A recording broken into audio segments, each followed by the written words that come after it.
Good morning. இப்போ TNPSC எக்ஸாமுக்கு விலங்கியல் எப்படி படிக்கலாம், அதாவது ஸ்வாலஜி எப்படி படிக்கலாம் அப்படிங்கிறத நம்ம ஒரு முன்னோட்டம் பார்த்துட்டு அதுக்கப்புறம் ஒரு டாபிக் எப்படி படிக்கலாம் அப்படிங்கிறத பற்றி நம்ம இப்போ நடத்த போகிறோம். ஓகேங்களா? ஃபாலோ பண்ண முடியுதா?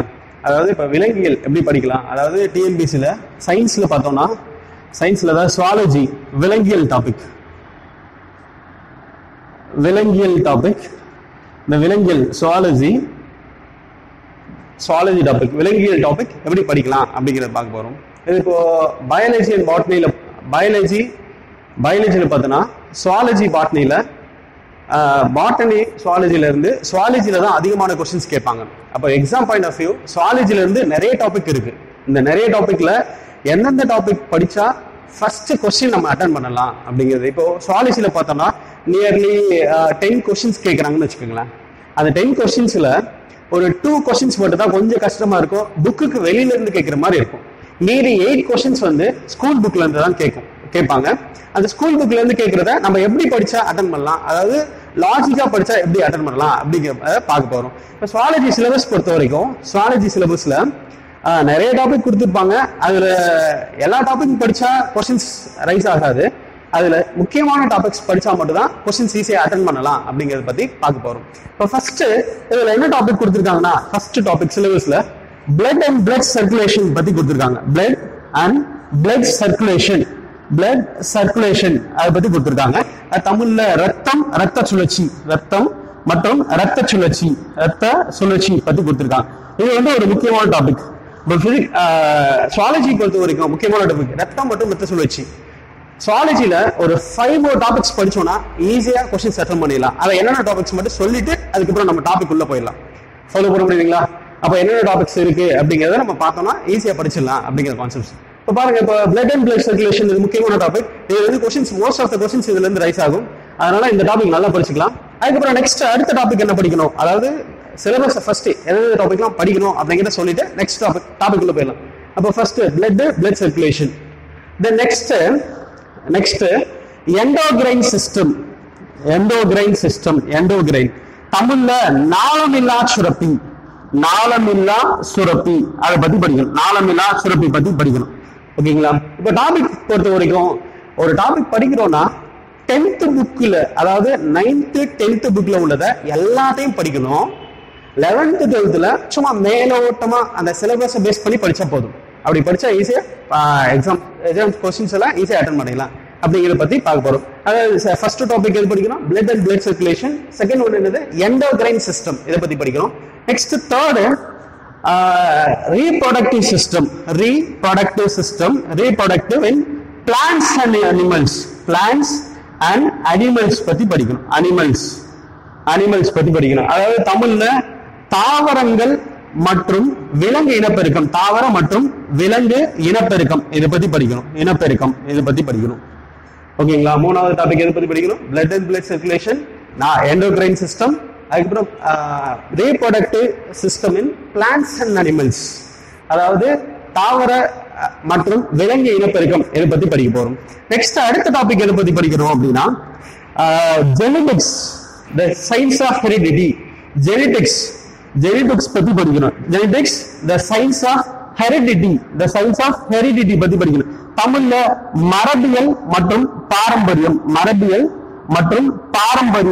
பத்தி படிக்கணும். பாரம்பரியம் அதை பத்தி படிக்கணும். அது 4th டாபிக். அடுத்து நெக்ஸ்ட் முக்கியமான டாபிக் என்னன்னா, ஹெல்த் அண்ட் ஹைஜீன்.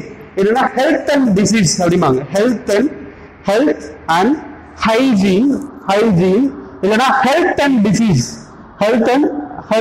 டிசீஸ் இது பத்தி. தமிழ்ல நோய்கள் மற்றும் நோய் காரணிகள் அப்படின்னா சிலபஸ்ல லாஸ்ட் லைன் கொடுத்திருப்பாங்க. பரவும் நோய்கள், பரவும் தன்மையற்ற நோய்கள், அதாவது இங்கிலீஷ்ல கம்யூனிகபிள் டிசீஸ், நான் கம்யூனிகபிள் டிசீஸ் அப்படிங்கிறத பத்தி கொடுத்திருப்பாங்க. இந்த 5 டாபிக்ஸ் படிச்சோம்னா ஷியோரா பயாலஜில சுவாலஜில கொஸ்டின்ஸ் ஈஸியா அட்டன் பண்ணிடலாம். 10 more கொஸ்டின்ஸ் ஈஸியா அட்டன் பண்ணிடலாம். இந்த 5 more டாபிக்ஸ் தாங்க படிக்கணும். என்ன topics, blood and blood circulation, endocrine system, reproductive plants and animals, then genetics, the science of heredity, then next health and hygiene. இது ஒரு பெரிய டாபிக். இந்த டாபிக் லாஸ்ட் டாபிக் வந்து ஒரு பெரிய டாபிக், அதாவது ஹெல்த் அண்ட் ஹைஜீன் அப்படிங்கிற டாபிக். ஹெல்த் அண்ட் ஹைஜீன் தமிழ்ல நோய்கள், நோய் காரணிகள் மற்றும் நோய்கள், உடல்நலம் அப்படின்னு சொல்லிட்டு கொடுத்திருப்பாங்க. அதுக்கப்புறம் பரவும் நோய்கள், பரவும் தன்மையற்ற நோய்கள், இது எல்லாமே ஒரே டாபிக் தான். இதை தவிர கொஸ்டின்ஸ் அடுத்து என்ன படிக்கணும்னா இந்த எக்காலஜி அப்படின்னு சொல்லிட்டு கொடுத்திருப்பாங்க. எக்காலஜி அதுக்கப்புறம் என்வாயன்மெண்ட் அது ரிலேட்டடா கொடுத்திருப்பாங்க. அதை பேஸ் பண்ணி சும்மா கொஞ்சம் என்னென்ன அந்த சுற்றுச்சூழல் மாசுபாடு அதை பேஸ் பண்ணி என்வாயன்மெண்ட்ல என்னென்ன கொடுத்திருக்காங்க, இந்த ஓசோன் லேயர் பாதுகாப்பு, கழிவுநீர் மேலாண்மை, அதாவது வாட்டர் மேனேஜ்மெண்ட், அதுக்கப்புறம் நெக்ஸ்ட் இந்த திடக்கழிவு மேலாண்மை, திடப்பொருள் மேலாண்மை, அதை பத்தி எல்லாம் கொடுப்பாங்க. அதை சும்மா லைட்டா படிச்சா போதும். அப்போ நம்ம சுவாலஜில மேஜரா படிக்கக்கூடிய டாபிக் இந்த 5 டாபிக்ஸ் படிச்சு முடிச்சிட்டோம்னா நீங்க இவ்வளவு டாபிக் படிக்கலாம். எப்பொழுதுமே நமக்கு பாஸ் பண்ற லெவலுக்கு படிச்சுட்டு அதுக்கப்புறம் தான் எக்ஸ்ட்ரா படிக்கணும். அதுதான் ஃபர்ஸ்ட் பேசிக்கா படிக்க வேண்டிய டாபிக் இந்த டாபிக்.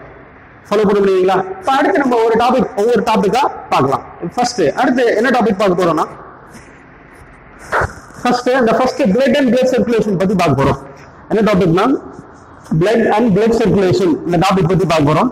இந்த டாபிக்ல ஸ்கூல் புக்ஸ்ல எங்க கவர் ஆகுது அப்படிங்கிறத ஃபுல்லா படிச்சிட்டோம்னா ஈஸியா இருக்கும். அதாவது ஃபர்ஸ்ட் டாபிக் வந்து blood and blood circulation, blood பத்தி பார்க்க போறோம். அதாவது தமிழ்ல ரத்தம் பத்தி பார்க்க போறோம். ரத்தம் ஓகேங்களா? ஃபர்ஸ்ட் டாபிக் வந்து பிளட் அண்ட் பிளட் சர்க்குலேஷன்ல ஃபர்ஸ்ட் சப்ஹெட்டிங் ரத்தம், இதை பத்தி பார்க்க போறோம். இப்ப பிளட்ல என்னன்னா இதை வந்து ஸ்கூல் புக்ல நிறைய கதை கொடுத்திருக்காங்க. என்ன கதைன்னா கதையெல்லாம் படிக்கக்கூடாது, நமக்கு எக்ஸாம் பாயிண்ட் ஆஃப் வியூ என்ன வேணுமோ அதை மட்டும் தெரிஞ்சுக்கணும். So blood இது வந்து ஒரு பாய்ம இணைப்பு திசு, blood is a liquid connective tissues அப்படின்னு சொல்றாங்க. அதுக்கப்புறம் நெக்ஸ்ட் பார்த்தோம்னா இந்த பிளட்டோட பார்ட்ஸை பிரிக்கிறாங்க. அதாவது என்ன சொல்றாங்கன்னா பிளட் பார்ட்ஸை பிரிக்கிறாங்க. என்னது ரத்த பிளாஸ்மா அப்படிங்கிறது, பிளாஸ்மா பிளட்டோட பார்ட்ஸ், பிளாஸ்மா 55% இருக்கும். பிளாஸ்மா அதாவது ரத்த பிளாஸ்மால 55% இருக்கும். மீதி ரத்த செல்கள், ரத்த செல்கள் வந்து அதாவது 45% இருக்கும். ரத்த செல்கள் 45%, அதாவது பிளட் செல்ஸ் வந்து 45%. அதாவது பிளாஸ்மா 55%, ரத்த செல்கள் 40%. இந்த பிளாஸ்மால என்னென்ன பகுதி பொருள்கள் இருக்கு அப்படிங்கறத பத்தி பார்க்கிறோம். பிளாஸ்மால அதாவது கல்லீரலில் உற்பத்தியாகக்கூடிய 4 வகையான புரதங்கள் இந்த பிளாஸ்மால இருக்கு. அதோட ஃபங்க்ஷன் என்ன, அதுக்கு என்ன வேலை அப்படிங்கறத பேஸ் பண்ணி கேட்பாங்க. இது அந்த பிளாஸ்மா பத்தி என்ன இருக்கு அப்படின்னு சொல்லிட்டு படிக்க போறோம். பிளாஸ்மால ஒரு 4 வகையான புரதங்கள் இருக்கு. அதாவது 4 types of proteins are synthesized in liver. அதாவது கல்லீரலில் உற்பத்தியாகக்கூடிய 4 வகையான புரதங்கள் இருக்கு. அந்த புரதங்களோட வேலை என்ன, இதுதான் TNPSC கொஸ்டின்ஸ். இதை தவிர வேற எதுவும் கேட்க மாட்டாங்க. அப்ப இந்த 4 வகையான புரதங்கள் என்னென்ன அப்படின்னா ஃபர்ஸ்ட் ஒன் வந்து அல்புமினோட வேலை என்ன, அல்புமின் அப்படி இந்த அல்புமினோட வேலை என்ன, இதோட ஃபங்க்ஷன் என்ன, இது மட்டும் படிச்சா போதும். அந்த அல்புமின் எதுக்காக பயன்படுது அப்படின்னா அல்புமின் என்ன பயன்படுது இல்லைன்னா என்ன வேலை செய்யுது அப்படின்னா இது வந்து ஒரு நீர் சமநிலையை ஏற்படுத்துகிறது. நீர் சமநிலை அதாவது உடலுக்கு தேவையான நீர் சமநிலை, அதாவது இங்கிலீஷ்ல சொல்ற water balance. Mind and water balance of the human body system அப்படின்னு கூட சொல்லலாம். அதாவது ஒரு நீர் சமநிலை இதை பேலன்ஸ் பண்ணுது. நீர் சமநிலை அல்புமினோட வேலை என்னன்னு சொல்றாங்க, நீர் சமநிலை, வாட்டர் பேலன்ஸ். ஒரே ஒரு கீவேர்டு மட்டும் ஞாபகம் வச்சுக்கலாம். நெக்ஸ்ட் அடுத்த பாயிண்ட் பார்த்தோம்னா குளோபுலின். அடுத்த பாயிண்ட் வந்து குளோபுலினோட வேலை என்ன அப்படின்னா இது வந்து அதாவது திரவ அந்த பொருள்களை வந்து திரவ வாயு பொருள்களை கடத்துவதோடு, அதாவது குளோபுலின் எதுக்காக பயன்படுதுன்னா அந்த immune system, to maintain the immune system of our body, அதாவது நோய் எதிர்ப்பு திறனை ஊக்குவிக்கிறது. அதுதான் மெயின் பாயிண்ட். அதாவது குளோபுலினோட வேலை நோய் எதிர்ப்பு திறனை ஊக்குவிக்கிறது. அதாவது இம்யூன் சிஸ்டம், நோய் எதிர்ப்பு திறனை ஊக்குவிக்கிறது. இதான் இதோட வேலை. குளோபுலின் இதோட வேலை. அதுக்கடுத்து நெக்ஸ்ட் அடுத்த 2 என்ன சொல்றாங்க அப்படின்னா அடுத்த 2 அதாவது நெக்ஸ்ட் என்ன சொல்றாங்கன்னா ஃபர்ஸ்ட் ஒன் என்ன பார்த்தோம், அல்புமின் பார்த்தாச்சு. அதுக்கப்புறம் நெக்ஸ்ட் என்ன புரோட்டீன் இருக்கு, குளோபுலின் பார்த்தாச்சு. நெக்ஸ்ட் புரோட்டீன் அதாவது பைப்ரினோஜன் அண்ட் புரோத்ராம்பின், இது ரெண்டுமே ரத்தம் உறைதலுக்கு முக்கிய பங்காற்றுகிறது. Plays and importance role in blood clottings. அதாவது பைப்ரினோஜன்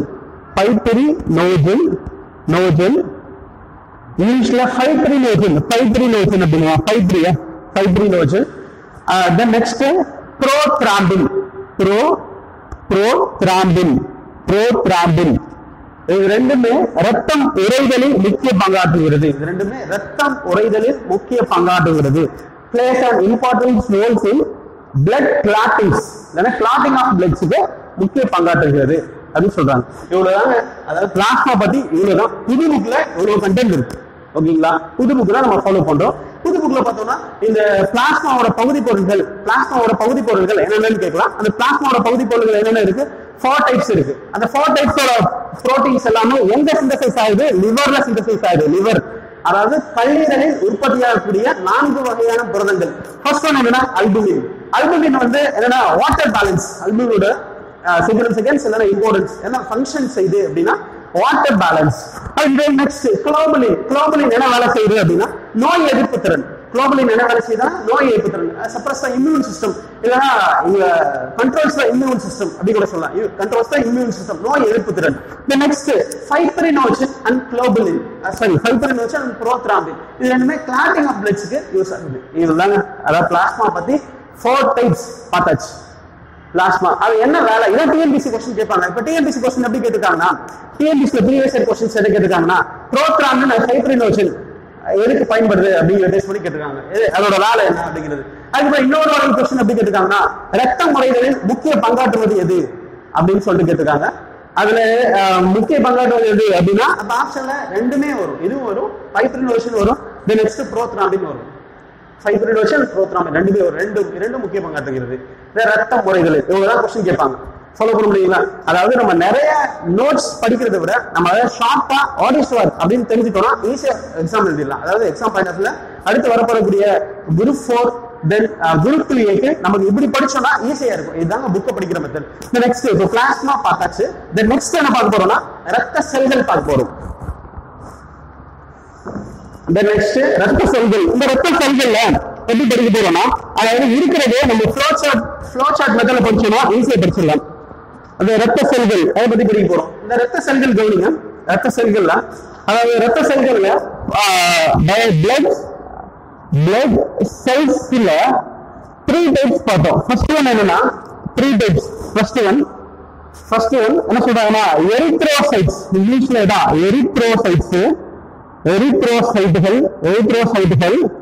அல்லது ஆர்பிசி தமிழ்ல ரத்த சிவப்பணுக்கள். இதை பத்தி பார்க்க போறோம்.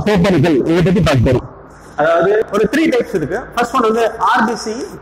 ரத்த செல்கள் 3 டைப்ஸ். ஃபர்ஸ்ட் ஒன் வந்து RBC, then next one WBC, then next third one platelets.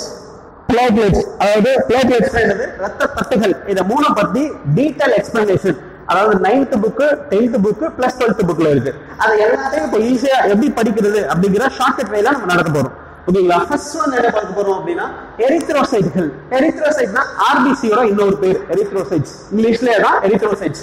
தமிழ்ல ரத்த சிவப்பணுக்கள் இல்லைன்னா ரெட் பிளட் செல்ஸ் அப்படிங்கிற பத்தி பார்க்கிறோம். இப்போ இந்த ஆர்பிசி பத்தி கவனிங்களா. ஆர்பிசி பத்தி என்ன क्वेश्चन கேட்பாங்க, எப்படி படிக்கலாம் அப்படிங்கிறது. ஃபர்ஸ்ட் ஒன் வந்து ஆர்பிசில என்ன சொல்றாங்கன்னா ரத்த சோப்பானிகள். நியூ புக்ல பார்த்தோம்னா ரத்த சோப்பானிகள் இதை பேஸ் பண்ணி கொடுத்திருக்காங்க. அதாவது பெண்கள்ல ஃபீமேல்ல எவ்வளவு இருக்கும் அப்படின்னா ஃபீமேல்ல 4.5 மில்லியன்ல இருந்து 5 மில்லியன் வரைக்கும் இருக்கும். பெண்கள்ல மில்லியன் பர் கியூபிக் எம்எம். ஒரு கன மில்லிமீட்டர் ரத்தத்துல 4.5 இருந்து 5 மில்லியன் ஆர்பிசி அணுக்கள் இருக்கும் அப்படின்னு சொல்லிட்டு நியூ புக்ஸ்ல கொடுத்திருக்காங்க. அது क्वेश्चन கேட்பாங்க. அதுக்கப்புறம் நெக்ஸ்ட் மேல்ல எவ்வளவு இருக்கும் அப்படின்னா மேல்ல 5 மில்லியன்ல இருந்து 5.5 million per cubic MM of blood. அதாவது ஒரு கன மில்லிமீட்டர் ரத்தத்தில் 5 இருந்து 5.5 மில்லியன் ரத்த அணுக்கள் இருக்கும். அதனால தான் பெண்களை கம்பேர் பண்ணும்போது ஆண்களுக்கு ஆர்பிசி அணுக்கள் அதிகமா இருக்கும். அதனால தான் மோஸ்ட்லி பெண்களுக்கு வந்து ரத்த சோகை நோய் வரும். ரத்த சோகை அதாவது பெர்னிசியஸ் அனிமியா ரத்த சோகை பெண்களுக்கு அதிகமா வரும் அப்படிங்கறத பத்தி சொல்றாங்க. நெக்ஸ்ட் இந்த ஆர்பிசி வந்து இருபுறமும் குளிந்த, அதாவது பைகான்கேவ் அப்படின்னு சொல்லிட்டு கொடுத்திருக்காங்க. இருபுறமும் குளிந்த தட்டையான நியூக்ளியஸ் அற்ற, அதாவது நான் நியூக்ளியேட்டட் தமிழ்ல உட்கரு அற்ற செல் அப்படின்னு சொல்லிட்டு கொடுத்திருக்காங்க. உட்கரு அற்ற, இருபுறமும் குளிந்த, அதாவது பைகான்கேவ் நான் நியூக்ளியேட்டட் செல்ஸ் அப்படின்னு சொல்லிட்டு கொடுத்திருக்காங்க. அதாவது உட்கர அற்ற செல். ஆர்பிசி வந்து உட்கர இல்ல. இது வந்து குரூப் 4 கொஸ்டின் கேட்டாங்க. அதாவது 2016 நவம்பர் மாசம் நடந்த குரூப் 4ல கொஸ்டின் கேட்டாங்க. குரூப் 4ல கொஸ்டின் கேட்டாங்க. என்ன கொஸ்டின் கேட்டாங்க? 2016 நவம்பர் மாசம் நடந்த குரூப் 4ல கொஸ்டின் கேட்டாங்க. என்ன கொஸ்டின்னா, உட்கர அற்றசல் எது அப்படின்னு சொல்லிட்டு கொஸ்டின் கேட்டாங்க. அப்ப உட்கர அற்றசல் எது? ஆர்பிசி. அப்ப நம்ம ஒன்ஸ் படிக்கும் போது இந்த டாபிக்ல என்ன ப்ரீவியஸ் இயர் கொஸ்டின் கேட்டுருக்காங்க அப்படிங்கறத பேஸ் பண்ணி படிக்கணும். ஓகேங்களா? ஃபாலோ பண்ண முடியாது. போய் பாருங்க. அப்ப அதாவது இருபுறமும் குளிர்ந்த சிவப்பு நிறமுடைய, நான் நியூக்ளியேட்டட் செல்ஸ், ரெட் கலர்ட் நான் நியூக்ளியேட்டட் செல்ஸ் சொல்றாங்க. அதுக்கப்புறம் next point, red color of RBC is due to the presence of respiratory pigments hemoglobin அப்படின்னு சொல்றாங்க. அதாவது இந்த ஆர்பிசியின் சிவப்பு நிறத்திற்கு காரணம் ஹீமோகுளோபின் என்ற நிறமி, ஹீமோகுளோபின் என்ற நிறமி தான் காரணம் அப்படின்னு சொல்றாங்க. இந்த ஹீமோகுளோபின் பத்தி கொடுத்திருக்காங்க. ஓகேங்களா? அப்ப red colour of RBC is due to the presence of respiratory pigments is called hemoglobin. அத HB சொல்றாங்க இங்கிலீஷ்ல. ஹீமோகுளோபின் HB blood check பண்ணும்போது HB கவுண்ட் எல்லாம் பார்ப்பாங்க. அத ஹீமோகுளோபின். அப்ப ரத்த சோப்பணுக்களின் சோப்பு நிறத்துக்கு என்ன காரணம்? ஹீமோகுளோபின். ஓகேங்களா? இதுதான் வந்து என்ன சொல்றாங்கன்னா, இந்த ஹீமோகுளோபினோட வேலை, அதாவது oxygen plus carbon di oxide இதெல்லாம் கடத்தும். அதாவது கேஸ் டிரான்ஸ்போர்ட் சிஸ்டத்துக்கு இது யூஸ் ஆகும். அதனால இது ஆக்சிஜன் போட் அப்படிம்பாங்க. அதாவது which one of the following is called oxygen boat அப்படின்னா ஹீமோகுளோபின். ஓகேங்களா? ஃபாலோ பண்ண முடியுதா? அப்போ ஆக்சிஜன் போட்னா என்ன? தமிழ்ல ஆக்சிஜன் படகு அப்படின்னா ஹீமோகுளோபின் கொஸ்டின் கேட்டிருக்காங்க. அதுக்கப்புறம் ரத்த சோப்பு நிறத்துக்கு காரணம் என்னன்னா ஹீமோகுளோபின். ஏன்னா நிறமி இருக்கிறதுனால, சுவாச நிறமி இருக்கிறதுனால ஹீமோகுளோபின் பேர் சொல்றாங்க. அதுக்கப்புறம் நெக்ஸ்ட், இது எங்க உருவாகுது? ஓகேவா? இது சிந்தசைஸ் எங்க உருவாகுதல் அப்படின்னா போன் மேரோல உருவாகுது. தமிழ்ல எலும்பு மஜ்ஜையில உருவாகுது. எலும்பு மஜ்ஜையில எங்க உருவாகுது அப்படின்னா they are synthesized. RBC synthesized bone marrow, எலும்பு மஜ்ஜையில் உருவாக்கப்படுகிறது. இது எங்க அழிக்கப்படுகிறது அப்படின்னா, RBC செல்கள் எங்க அழிக்கப்படுகிறது அப்படின்னா கல்லீரல் மற்றும் மண்ணீரலில் அழிக்கப்படுகிறது. இப்போ மண்ணீரல் தான் பொதுவா சொல்லுவாங்க. மண்ணீரல் தான் பொதுவா சொல்லுவாங்க. மண்ணீரல்ல 90% ஆஃப் RBC அழிக்கப்படுகிறது. மண்ணீரல்ல 90%. மீதி லிவர்னா கல்லீரல், மண்ணீரல்னா ஸ்பிளீன், லிவர்னா கல்லீரல். கல்லீரல்ல 10% தான் அழிக்கப்படுகிறது.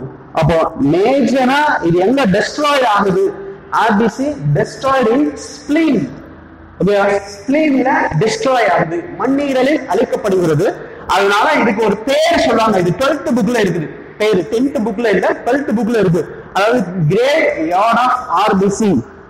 தமிழ்ல சொல்லுனா ரத்த சிவப்பணுக்களின் சுடுகாடு, இடுகாடு, இல்லைன்னா கல்லறை தொட்டில் அப்படின்னா மண்ணீரல். புரியுதுங்களா? ஃபாலோ பண்ண முடியுதா? இது கொஸ்டின் கேட்பாங்க. ரத்த சிவப்பணுக்களின் தொட்டில், ரத்த சிவப்பணுக்களின் கல்லறை, இங்கிலீஷ்ல கிரேட் யார்ட் ஆஃப் RBC அப்படின்னா ஸ்பிளீன், மண்ணீரல். ஃபாலோ பண்ண முடியுங்களா? இவ்வளவுதாங்க இந்த RBC பத்தி படிக்கிறது. அதுக்கப்புறம் நெக்ஸ்ட் என்ன கொஸ்டின் கேட்கறாங்க? இது பேஸ் பண்ணி என்ன கொஸ்டின் கேட்கறாங்கன்னா, இதுல RBC, அதாவது அடுத்த கொஸ்டின் என்ன கேட்டிருக்காங்கன்னா, குரூப் 1 கொஸ்டின் எல்லாம் கொஸ்டின் கேட்டிருக்காங்க, குரூப் 2 கொஸ்டின் கேட்டிருக்காங்க. அடுத்த கொஸ்டின் என்ன, அதாவது why mammalian RBC lack of cell organelle and nuclei அப்படின்னு கேட்பாங்க. கொஸ்டின் அடுத்த கொஸ்டின் என்ன கேட்கறாங்கன்னா, அதாவது விலங்குகள் இல்லைன்னா பாலூட்டுகளின் செல்களில், பாலூட்டுகளின் செல்கள்ல ஏன் வந்து பாலூட்டிகளின் RBCல ரத்த சிவப்பணுக்கள், அதாவது ரத்த சிவப்பணுக்களில் என்ன இல்ல, அதாவது நியூக்ளியஸ் இல்ல, இல்லனா செல் ஆர்கனைஸ், அதாவது செல் நுண்ணுறுப்புகள் இல்ல, ஏன் அப்படின்னு கொஸ்டின் கேட்பாங்க. ஃபாலோ பண்ண முடியுங்களா? இந்த கொஸ்டின் கேட்பாங்க. ஸ்கூல் புக்ல பார்த்தா நியூ புக்ல அந்த பாக்ஸ் போட்டு கொடுத்துருக்காங்க. அதாவது why does mammalian RBC does not contain nucleus and cell organelles அப்படின்னு சொல்லிட்டு கொஸ்டின் கேட்பாங்க. இதுல ஃபர்ஸ்ட் வந்து என்னன்னா கொஸ்டின் கேட்கறாங்கன்னா மைட்டோகாண்ட்ரியா இல்லைன்னா என்ன, மைட்டோகாண்ட்ரியா இல்லைன்னா மைட்டோகாண்ட்ரியா வந்து என்ன பண்ணுவோம் அப்படின்னா அதுல உள்ள ஆக்சிஜன்லாம் ஈஸியா பைண்ட் பண்ணும். அதாவது பைண்ட் பண்ணா ஆக்சிஜன் பிணைக்கப்படுறதுக்கு உதவும் அப்படிங்கிறதுக்காக இந்த மைட்டோகாண்ட்ரியா வந்து ஈஸியா மைட்டோகாண்ட்ரியா இல்ல அப்படிங்கிறதுல லாஸ் ஆஃப் மைட்டோகாண்ட்ரியா இல்ல லாஸ் ஆஃப் மைட்டோகாண்ட்ரியானா இது வந்து ஆக்சிஜன் எல்லாமே பிசிக்கலுக்கு அனுப்பப்படும். ஏன்னா நம்ம மைட்டோகாண்ட்ரியாவா முன்னாடியே படிச்சிருப்போம். என்ன படிச்சிருப்போம்னா மைட்டோகாண்ட்ரியா இது வந்து பவர் ஹவுஸ், ஆற்றல் நாணயம் அப்படின்னு சொல்லிட்டு மைட்டோகாண்ட்ரியாவை படிச்சிருப்போம். அந்த மைட்டோகாண்ட்ரியா இருந்துச்சுன்னா ஆக்சிஜன் எல்லாம் எடுத்துக்கும், ஆக்சிஜன் கடத்தப்படாது. அதனால இதுல மைட்டோகாண்ட்ரியா இல்ல, ஆர்பிசில மைட்டோகாண்ட்ரியா இல்ல. மைட்டோகாண்ட்ரியா இல்லைன்னா ஆக்சிஜன் பிணைக்கிறதுக்கு ஒரு பிணைப்பு, ஆக்சிஜன் பிணைப்பு எளிதில் நடக்கும். ஆக்சிஜன் பிணைப்பு எளிதில் நடக்கும். ஆக்சிஜன் பிணைப்பு எளிதில் நடக்கும். இல்லைன்னா அந்த ஆக்சிஜன் வந்து ஈஸியா பிசிக்கலுக்கு அனுப்பப்படும் ஆக்சிஜன் பிணைப்பு. நெக்ஸ்ட் நியூக்ளியஸ் இல்ல அப்படின்னா மம்மலியா ஆர்பிசில நியூக்ளியஸ் இல்ல அப்படின்னா நியூக்ளியஸ் இல்லைன்னா பைகான்கேவா இருக்கும். அந்த ஆக்சிஜன்லாம் எளிதில் வந்து டிரான்ஸ்போர்ட் சிஸ்டத்துக்கு அனுப்பப்படும், பிசிக்கலுக்கு அனுப்பப்படும் இல்ல பிணைக்கப்படும் அப்படின்னு ரெண்டு பொதுவாக சொல்லுவாங்க. அப்போ மம்மலியன் ஆர்பிசில அதாவது பாலூட்டிகளின் செல்களில் இல்ல பாலூட்டிகள் இல்ல விலங்கு செல்களில் என்ன கிடையாது, ஆர்பிசில நியூக்ளியஸ் கிடையாது, மைட்டோகாண்ட்ரியா கிடையாது. மைட்டோகாண்ட்ரியா அந்த நுண் உறுப்புகள்லாம் கிடையாது. இது பாக்ஸ் போட்டு கொடுத்துருக்காங்க, ஃபாலோ பண்ண முடியுங்களா? இதுதான் இந்த ஆர்பிசி பத்தி. நெக்ஸ்ட் என்ன பார்க்க போறோம் அப்படின்னா அடுத்து வந்து WBC பத்தி பார்க்க போறோம். ஓகேங்களா? அது பார்க்கறதுக்கு முன்னாடி இப்ப ஆர்பிசி பத்தி என்னென்ன பார்த்திருக்கோம் அப்படிங்கறத ஒன்ஸ் சொல்லிட்டா ஈஸியா அந்த சம்மரி மாதிரி இருக்கும், ஈஸியா இருக்கும். ஃபர்ஸ்ட் ஆர்பிசில ஃபீமேல் எவ்வளவு இருக்குன்னு சொல்லியிருக்கோம். 4.5 ல இருந்து 5 மில்லியன் இருக்கு பெர் கியூபிக் மில்லிமீட்டர். ஓகேங்களா? ஒரு கன மில்லிமீட்டர் ரத்தத்துல ஃபீமேலுக்கு 4.5 ல இருந்து 5 மில்லியன் இருக்கு. மேலுக்கு எவ்வளவு இருக்குன்னா 5 ல இருந்து 5.5 மில்லியன் இருக்கு. அதாவது ஆண்களுக்கு அவ்வளவு இருக்கு. அதுக்கப்புறம் red colour of RBC is due to the presence of respiratory pigments அப்படின்னு சொல்லியிருந்தோம். அதாவது பிக்மெண்ட்ஸ் வந்து என்னது, ஹீமோகுளோபின் தான் ஆக்சிஜன் போட்டு ஆக்சிஜன் படகு அப்படிங்கிறத பத்தி தான் சொல்லியிருந்தோம். நெக்ஸ்ட் என்ன சொல்லியிருந்தோம் அப்படின்னா இதுல ஆர்பிசி செல்கள் எங்க உருவாக்கப்படுகிறது, போன் மேரோல உருவாக்கப்படுது. எங்க டெஸ்ட்ராய் ஆகுது அப்படின்னா இது வந்து ஸ்பிளீன்ல டெஸ்ட்ராய் ஆகுது. இது ப்ரீவியஸ் இயர் क्वेश्चन கேட்டிருக்காங்க. கிரே வேர் ஆஃப் ஆர்பிசி அப்படின்னா ஸ்பிளீன், மண்ணீரல். அதான் எங்க சிதைக்கப்படுது அழிக்கப்படுது அப்படின்னா மண்ணீரல். இவ்வளவுதாங்க ஆர்பிசி பத்தி. அதுக்கப்புறம் நெக்ஸ்ட் ஆர்பிசில உட்கரு அல்லாத செல்கள் அப்படின்னு சொல்லுவாங்க. ஆர்பிசி வந்து என்ன செல்கள் அல்லாது, உட்கரு அல்லாத செல்கள் அப்படின்னு சொல்லுவாங்க. இதான் ப்ரீவியஸ் இயர் क्वेश्चन கேட்டிருக்காங்க. நெக்ஸ்ட் என்ன பார்க்க போறோம் அப்படின்னா நெக்ஸ்ட் WBC பத்தி பார்க்க போறோம். நெக்ஸ்ட் இந்த பிளட் செல்ஸ்ல WBC ரத்த வெள்ளை அணுக்கள் அதை பத்தி பார்க்க போறோம். ரத்த வெள்ளை அணுக்கள் அதை பத்தி பார்க்க போறோம். WBC. நெக்ஸ்ட் WBC தமிழ்ல ரத்த வெள்ளை அணுக்கள்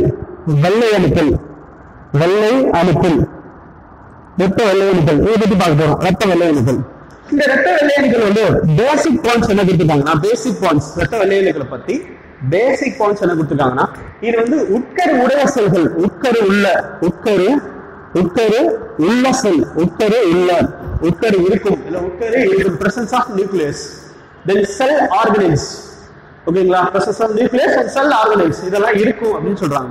தென் நெக்ஸ்ட் அடுத்த பாயிண்ட் பார்த்தோம்னா இது நியோமக்ஸ்ல எப்படி கொடுத்துருக்காங்கன்னா 6000 இருந்து 8000 WBC அணுக்கள் WBC per cubic mm of blood. அதாவது 6000 இருந்து 8000 WBC அணுக்கள் per cubic mm of blood. ஒரு கன மில்லிமீட்டர் ரத்தத்தில் 6000 இருந்து 8000 WBC அணுக்கள் உள்ளது அப்படின்னு சொல்லிட்டு நியூ புக்ல கொடுத்திருக்காங்க. ஓல்டு புக்ல பார்த்தோம்னா 8000 மட்டும் தான் கொடுத்திருப்பாங்க. ஓல்டு புக்ல 8000 மட்டும் தான் கொடுத்திருப்பாங்க.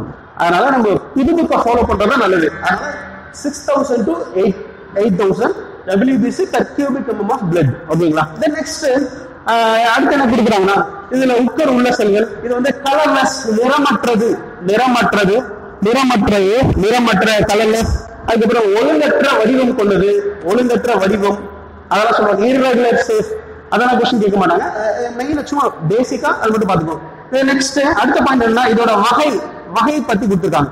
அதாவது டைப்ஸ் இதை பத்தி கொடுத்துருக்காங்க. இதுல உட்கரு இருக்கும். இந்த உட்கரு இருக்கிறதுனால அந்த உட்கரு துகள்களை வச்சு இதை வகைப்படுத்துறாங்க. ஒரு ரெண்டு வகையா பிரிக்கிறாங்க. ஃபர்ஸ்ட் ஒன் என்னன்னா கிரானுலஸ், ஏ கிரானுலஸ் அப்படின்னு பிரிக்கிறாங்க. அதாவது துகள்கள் அற்றது, துகள்கள் அற்றது, அதாவது துகள்கள் உடையது, துகள்கள் உடையது. அது நெக்ஸ்ட் துகள்கள் அற்றது, துகள்கள் அற்றவை அப்படி பிரிக்கிறாங்க. துகள்கள் அற்றவை அப்படின்னு பிரிக்கிறாங்க. அதாவது துகள்கள் உடையது, துகள்கள் அற்றவை அப்படின்னு சொல்லிட்டு பிரிக்கிறாங்க. ஃபாலோ பண்ண முடியுங்களா? அப்போ உட்கரு, அதாவது ரத்த வெள்ளையணுக்களை எப்படி பிரிக்கிறாங்க? துகள்கள் உடையது, துகள்கள் அற்றது அப்படின்னு சொல்லிட்டு பிரிக்கிறாங்க. அதுல ஃபர்ஸ்ட் ஒன் பார்த்தோம்னா துகள்களுடைய இங்கிலீஷ்ல என்ன சொல்றோம்னா கிரானுலோசைட்ஸ் அப்படின்னு சொல்றாங்க. இங்கிலீஷ்ல என்ன சொல்றாங்க? கிரானுலோசைட்ஸ் இல்ல கிரானுலோசைட்ஸ் அப்படின்னு சொல்றாங்க. இது என்ன சொல்றாங்கன்னா ஏ கிரானுலோசைட்ஸ் அப்படின்னு சொல்லிட்டு பிரிக்கிறாங்க. இந்த கிரானுலோசைட்ஸ்ல ஒரு 3 வகை இருக்கு. கிரானுலோசைட்ஸ்ல ஒரு 3 வகை. என்னென்ன வகை அப்படின்னா நியூட்ரோஃபில், ஈயோசினோஃபில், பேசோஃபில், இதெல்லாமே துகள்கள் உடையது. அதாவது ஒரு 3 வகை. நியூட்ரோஃபில், தமிழ்ல தான் நியூட்ரோஃபில், அதுக்கப்புறம் செகண்ட் ஒன் ஈயோசினோஃபில் இல்ல இசினோஃபில், அதுக்கப்புறம் தேர்ட் ஒன் வந்து பேசோஃபில். இந்த பேர்லயே ஈஸியா ஞாபகம் வச்சுக்கலாம். ஃபர்ஸ்ட் ஒன் பாருங்களேன், நியூட்ரோஃபில்னா நியூட்ரல்னா அர்த்தம். நியூட்ரல்னா அதாவது அமிலத்தன்மையும் இல்ல, காரத்தன்மையும் இல்ல, அதான் நியூட்ரல் இன் நேச்சர். ஓகேங்களா? நியூட்ரோஃபில்னா நியூட்ரல் இன் நேச்சர், நடுநிலைத்தன்மை வாய்ந்தது. இது அடுத்து ஈயோசினோஃபில்னா ஈயோசின் என்ற சாயம் உடையது. சாயம் அதாவது பிக்மெண்ட்ஸ், நிறமின் கூட சொல்ல மாட்டாங்க, அதாவது டைஸ். சாயம்னா டைஸ் சொல்லுவாங்க. ஈயோசினோஃபில்னா சாயம். இந்த ஈயோசினோஃபில் அப்படின்னா என்னன்னா இது வந்து ஒரு அமிலத்தன்மை வாய்ந்தது. ஈயோசினோஃபில் அப்படின்னா அசிடிக் நேச்சர், அமிலத்தன்மை வாய்ந்தது, அசிடிக் நேச்சர். இந்த நெக்ஸ்ட் பேசோஃபில் அப்படின்னா பேசோஃபில் என்பது என்ன சொல்றாங்கன்னா பேசோஃபில் என்பது அதாவது காரத்தன்மை வாய்ந்தது, பேசிக் நேச்சர் அப்படின்னு சொல்றாங்க. காரத்தன்மை வாய்ந்தது, பேசிக் நேச்சர். அப்போ துகள்கள் உடையதுன்னா உட்கரு துகள்கள் இருக்கும். ஏன்னா அங்க ஆல்ரெடி நம்ம பார்த்திருக்கோம், உட்கரு உள்ள செல் அப்படின்னாதான் WBC. ஓகே, நியூக்ளியேட்டட் செல்னா தான் என்னதுன்னா WBC. இந்த உட்கரு உள்ள செல்ல துகள்கள் உடையதுன்னா 3 டைப் சொல்றாங்க. ஃபர்ஸ்ட் ஒன் என்னன்னா நியூட்ரோஃபில், பேசோஃபில், ஈசனோஃபில். இல்ல நியூட்ரோஃபில், ஈசனோஃபில், பேசோஃபில். நியூட்ரோஃபில்னா நடுநிலைத்தன்மை வாய்ந்தது, இசினோஃபில்னா அமிலத்தன்மை வாய்ந்தது, பேசோஃபில்னா காரத்தன்மை வாய்ந்தது. நெக்ஸ்ட் துகள்கள் அற்றதுல ஏ கிரானுலோசைட்ஸ்.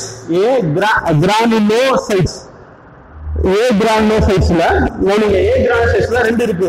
அதாவது மோனோசைட், தென் லிம்போசைட்ஸ் அப்படின்னு ரெண்டு இருக்கு. ஃபர்ஸ்ட் மோனோசைட்ஸ்னா பாருங்க. மோனோசைட்ஸ்னா என்னன்னா அதாவது மோனோசைட்ஸ் தான் அதாவது மிக பெரியது. அதாவது மோனோ அப்படின்னா பெரியது அர்த்தம். மோனோசைட்ஸ். லிம்போசைட்ஸ்னா சிறியது, லிட்டில் அப்படின்னு ஞாபகம் வச்சுக்கலாம். மோனோனா பெருசு. இது கொஸ்டின் கேட்டிருக்காங்க, ப்ரீவியஸ் இயர் கொஸ்டின் கேட்டிருக்காங்க. ரத்த வெள்ளை அணுக்களில் மிக பெரியது அப்படின்னா மோனோசைட்ஸ். ரத்த வெள்ளை அணுக்களில் மிக சிறியது அப்படின்னா லிம்போசைட்ஸ். இது 2 கொஸ்டின்ஸ். அதுக்கப்புறம் அடுத்து என்ன பார்க்க போறோம்னா இதோட வேலையெல்லாம் என்னென்ன அப்படிங்கறத பேஸ் பண்ணி பார்க்க போறோம். ஓகேங்களா? அடுத்து இதோட வேலை என்ன அப்படிங்கிறது. இது இப்போ கொஸ்டின் ஏரியா டிஎன்பிசி கொஸ்டின் எப்படி கேட்பாங்கன்னா, டிஎன்பிசி கொஸ்டின் கேட்பாங்கன்னா இதுல என்னென்ன இருக்கு, என்ன கொஸ்டின் கேட்பாங்க அப்படின்னா இதோட ஃபங்க்ஷன் என்ன அப்படிதான் கொஸ்டின் கேட்பாங்க. அதை பேஸ் பண்ணி இப்ப பார்க்க போறோம். 1 by 1 பார்க்க போறோம். சொல்ல போட முடியுங்களா? இப்ப பாருங்க, WBC பத்தி ஒன்ஸ் அகைன் சொல்லிடுறேன். WBC என்னது? உட்கரு உள்ள செல்லு. இதுல எவ்வளவு WBC அணுக்கள் இருக்கும்?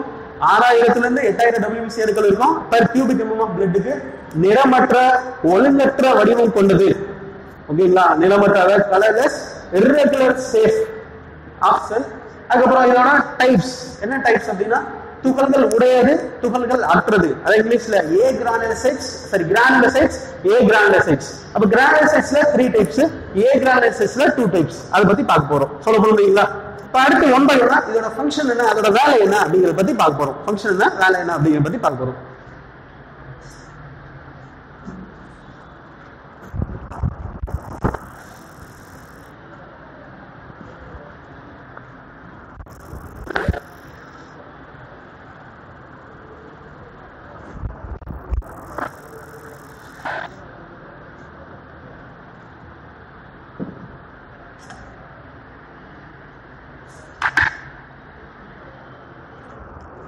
அந்த நெக்ஸ்ட் கவனிங்க. ஃபர்ஸ்ட் ஒன் அடுத்து என்ன பார்க்க போறோம்னா நியூட்ரோஃபில் பத்தி பார்க்க போறோம்.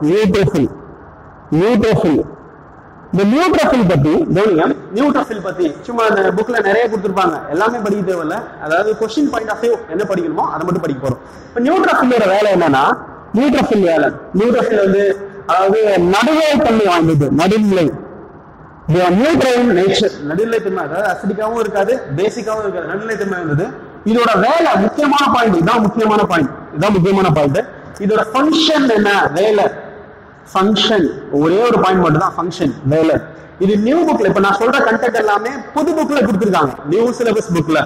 அதனால நியூ சிலபஸ் புக்ல ஃபாலோ பண்ணணும், பழைய புக்ல கொடுத்துருக்க மாட்டாங்க. நியூ சிலபஸ் புக்ல உள்ளதை அப்படியே ஃபாலோ பண்ணணும். இதோட ஃபங்க்ஷன் என்னன்னா, அதாவது நோய் தொற்று மற்றும் நீக்கத்தின் போது இதோட எண்ணிக்கை அதிகரிச்சு நமது உடலை பாதுகாக்கிறது. ஓகேங்களா? பொதுவா WBCயோட வேலைனாவே நம்ம இம்யூன் சிஸ்டத்தை கண்ட்ரோல் பண்ணும், நோய் எதிர்ப்பாற்றல அதிகரிக்கும், இதுதான் வேலை. இந்த ஸ்பெசிபிக்கா சொல்லணும்னா நியூட்ரோஃபிலோட வேலை என்னன்னா நோய் தொற்று. ஓகேங்களா? நோய் தொற்று, அதாவது நோய் தொற்றுனா அது இன்ஃபெக்ஷன்ஸ், ஓகேங்களா? இன்ஃபெக்ஷன்ஸ், நோய் தொற்று மற்றும் இன்ஃப்ளமேஷன், அதாவது வீக்கத்தின் போது, நோய் தொற்றுனா இன்ஃபெக்ஷன்ஸ் அண்ட் இன்ஃப்ளமேஷன் அப்போ இதோட எண்ணிக்கை அதிகரித்து நம்ம உடலை பாதுகாக்கும். The numbers are increased during the conditions of infections and inflammation of our body. அதாவது தமிழ்ல சொல்லணும்னா நோய் தொற்று மற்றும் வீக்கத்தின் போது, வீக்கம் இன்ஃப்ளமேஷன், அது இங்கிலீஷ்ல இன்ஃபெக்ஷன் அண்ட் இன்ஃப்ளமேஷன். ஓகேங்களா? நோய் தொற்று மற்றும் வீக்கத்தின் போது இதோட எண்ணிக்கை அதிகரிச்சு நமது உடலை நோய் இருந்து பாதுகாக்கிறது, நம்ம உடலை பாதுகாக்கிறது. இந்த ஒரே ஒரு பாயிண்ட் தான் TNPSC கொஸ்டின் கேட்பாங்க. அதாவது எப்படி கொஸ்டின் கேட்பாங்கன்னா, நியூட்ரோஃபிலின் பயன்கள் அப்படின்னு, நியூட்ரோஃபிலோட வேலைன்னு கேட்கலாம். அப்படி இல்லைன்னா நோய் தொற்று மற்றும் வீக்கத்தின் போது நம்ம உடலை, நோய் தொற்று மற்றும் வீக்கத்தின் போது அவருடைய எண்ணிக்கை அதிகரித்து உடலை பாதுகாப்பது எது அப்படின்னு கேட்பாங்க. கீழ்கண்டவற்றில் எதுன்னு கேட்பாங்க. அப்ப ஆன்சர் என்ன இருக்கும்? நியூட்ரோஃபில். புரியுங்களா? நெக்ஸ்ட் என்ன பத்தி பார்க்க போறோம் அப்படின்னா, நெக்ஸ்ட் அடுத்து என்ன பத்தி பார்க்க போறோம்னா இசினோஃபில் பத்தி பார்க்க போறோம். இசினோஃபில் அதை பத்தி பார்க்க போறோம். இல்ல இசினோஃபில், இல்ல யோசினோஃபில், இசினோஃபில்,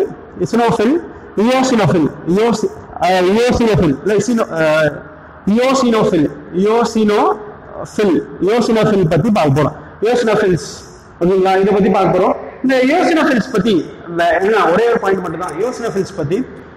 இதோட வேலை என்ன, ஃபங்க்ஷன் என்ன? இது யோசினோஃபில் அப்படின்னா இது வந்து ஒரு சாயம், அதாவது டை சொல்லுவாங்க. யோசின் அப்படிங்கிற டை, அதாவது யோசின் அப்படிங்கிறது யோசின் அப்படிங்கிறது ஒரு சாயம். இந்த யோசின் சாயம் வந்து என்ன தன்மை வாய்ந்ததுன்னா அமிலத்தன்மை வாய்ந்தது. அமிலத்தன்மை வாய்ந்தது. அடுத்து இதோட வேலை என்ன? யோசின் என்ற சாயம் டை இது அமிலத்தன்மை வாய்ந்தது, அசிடிக் இன் நேச்சர். ஓகேங்களா? அடுத்து இதோட முக்கியமான வேலை, இந்த லாஸ்ட் பாயிண்ட் தான் முக்கியமானது. லாஸ்ட் பாயிண்ட் கொஞ்சம் கவனிங்க. லாஸ்ட் பாயிண்ட் முக்கியமானது. என்ன பாயிண்ட்னா, இது வந்து ஒட்டுண்ணி தொற்று மற்றும் ஒவ்வாமை ஏற்படும் போது இதன் எண்ணிக்கை அதிகரிச்சு உடலை பாதுகாக்கிறது. இந்த பாயிண்ட்ஸ் எல்லாமே புது புக்ல இருக்குங்க, நியூ புக்ல உள்ளது. அதனால இந்த கொஸ்டின் எக்ஸ்பெக்ட் பண்ணலாம். அதனால இதை கொஞ்சம் ஃபாலோ பண்ணிக்கணும், இந்த பாயிண்ட்ஸ் மட்டும். அதாவது ஒட்டுண்ணி தொற்று மற்றும் ஒவ்வாய்மை ஏற்படும் போது இதன் எண்ணிக்கை அதிகரிச்சு உடலை நோயிலிருந்து பாதுகாக்கிறது. அப்ப இங்கிலீஷ்ல சொல்லணும்னா their numbers are increased during the conditions of parasitic infections and allergy. Parasitic infections and allergy. இந்த parasitic infections ஏற்படும் போதும் அலர்ஜி ஏற்படும் போதும் their numbers வந்து இன்க்ரீஸ் ஆகி இம்யூன் சிஸ்டத்தை பாதுகாக்கும், அதாவது நோய் எதிர்ப்பாற்றலை உருவாக்கும் அப்படின்னு சொல்றாங்க. இதுதான் இந்த ரெண்டு பாயிண்ட்ஸ், நியூட்ரோஃபில், யோசினோஃபில். அடுத்து என்ன பார்க்க போறோம் அப்படின்னா, அடுத்து ஃபேசோஃபில் பத்தி பார்க்க போறோம். ஃபேசோஃபில் பத்தி பார்க்கணும். அடுத்து ஃபேசோஃபில் பத்தி பார்க்கிறோம். ஃபேசோஃபில் இங்கிலீஷ்ல தான் பேசோஃபில், ஃபேசோஃபில்ஸ் இதை பத்தி பார்க்க போறோம். ஃபேசோஃபில் என்னன்னா, இது வந்து ஒரு காரத்தன்மை உடையது, காரத்தன்மை பேசிக் இன் நேச்சர் அப்படின்னு சொல்றாங்க. அடுத்து இதோட வேலை என்ன அப்படின்னா, இதோட வேலை அதாவது வீக்கம், ஓகேங்களா? வீக்கத்தின் போது இதோட எண்ணிக்கை அதிகரிச்சு இல்லைன்னா அதிகரிக்கும். அப்படி இல்லைன்னா சொல்றாங்கன்னா ஒரு வேதிப்பொருளை உருவாக்கும். அதாவது வேதிப்பொருளை, அதாவது நோய் தொற்று மற்றும் வீக்கத்தின் போது இது வந்து வேதிப்பொருளை உருவாக்குகிறது. வேதிப்பொருளை உருவாக்கும். வேதிப்பொருளை உருவாக்கி நம்ம உடலை நோயிலிருந்து பாதுகாக்கும் அப்படின்னு சொல்றாங்க. இதான் வந்து பேசோஃபில்ஸ் அதோட வேலை. அதாவது produce chemical substances. It produce chemical substances during the conditions of infections and inflammation. ஓகேங்களா? நோய் தொற்று மற்றும் வீக்கத்தின் போது என்ன பொருளை உருவாக்கும்? வேதிப்பொருளை உருவாக்கும். அடுத்து இதோட இன்னொரு வேலை, முக்கியமான வேலை என்னன்னா, அதாவது நச்சு முறிவு மற்றும் நச்சு தொற்று இதை முறிக்க செய்யும், நச்சு முறிவை ஏற்படுத்தும் அப்படின்னு சொல்லுவாங்க. அதாவது டீடாக்சிஃபிகேஷன் ஆஃப் டாக்ஸின்ஸ். டாக்ஸின்ஸ், அந்த டாக்ஸின்ஸ் நச்சு இருந்துச்சுன்னா, நம்ம உடம்புல நச்சு இருந்துச்சுன்னா நச்சு முறிவு, நச்சு முறிவு ஏற்படுத்தும். நச்சு முறிவுக்கு காரணமானது அப்படின்னு சொல்றாங்க. இங்கிலீஷ்ல டீடாக்சிஃபிகேஷன் ஆஃப் டாக்ஸின்ஸ் அப்படின்னு சொல்லலாம். அதாவது நச்சு முறிவினை ஏற்படுத்தும். நச்சு முறிவிற்கு காரணமான WBC அணுக்கள் அப்படின்னா பேசோஃபில். ஓகேங்களா? இதான் கிரானுலோசைட்ஸ்ல 3 வகை பார்த்தாச்சு. துகள்கள் உள்ளதுல ஃபர்ஸ்ட் ஒன் என்ன பார்த்தோம்? நியூட்ரோஃபில்ஸ் பார்த்தோம். செகண்ட் ஒன் என்ன பார்த்தோங்க?